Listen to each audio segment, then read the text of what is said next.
Hi everyone, this is Stacy Reynolds, and in this video, I'll be discussing how to understand the editorial and peer review process.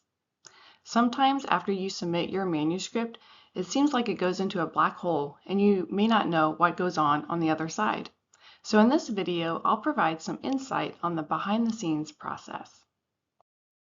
After you submit your manuscript to a journal, it will undergo a preliminary review by the editorial team.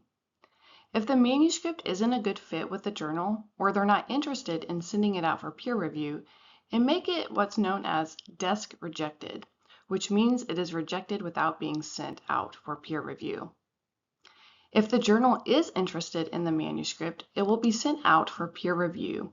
Usually anywhere from 2 to 5 peers may review the manuscript depending on the journal. Based on the recommendations from the reviewers, the editor may reject the manuscript. Or if the manuscript needs significant revisions to be considered for publication, the editor may provide a revise and resubmit decision. In this instance, the authors would be sent a list of peer reviewer comments. They would revise the manuscript based on those comments and resubmit, and the manuscript would be sent back to the peer reviewers, and the editors would again make a decision based on reviewer recommendations. Or the manuscript could be given an accept pending revision decision. As a note, it's incredibly rare for a manuscript to be accepted outright with no request for revisions. If accepted pending revision, the authors would make the required changes and submit the revision. Afterwards, the manuscript would undergo copy editing and be submitted to the production team. They would then create a proof of the article. This is where the manuscript would be formatted within a PDF.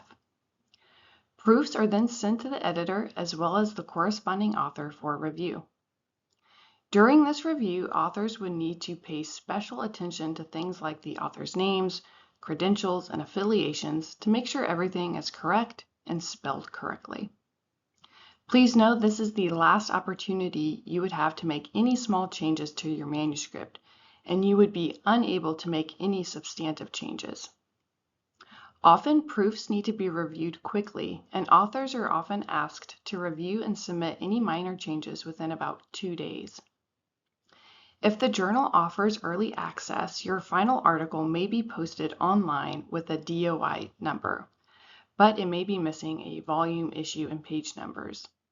This is to allow readers to have early access to your article before it shows up in a print journal. Lastly, the article would be officially published and be provided with a volume, issue, and page numbers. This entire process can take several months to more than a year, depending on the journal, so please be patient as you wait during this process.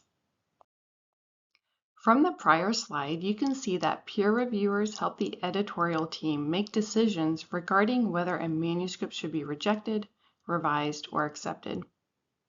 Peer reviewers are an important part of the manuscript submission process because they are looking at your project with fresh eyes and serve in a quality control type of role by providing comments that can help strengthen the manuscript. After publishing your own work, you may consider becoming a peer reviewer yourself to contribute to the field. Journals are often interested in having a large pool of reviewers, so if there is a particular journal that aligns with your experience and expertise, you can email the editorial team and inquire about serving in the peer reviewer role.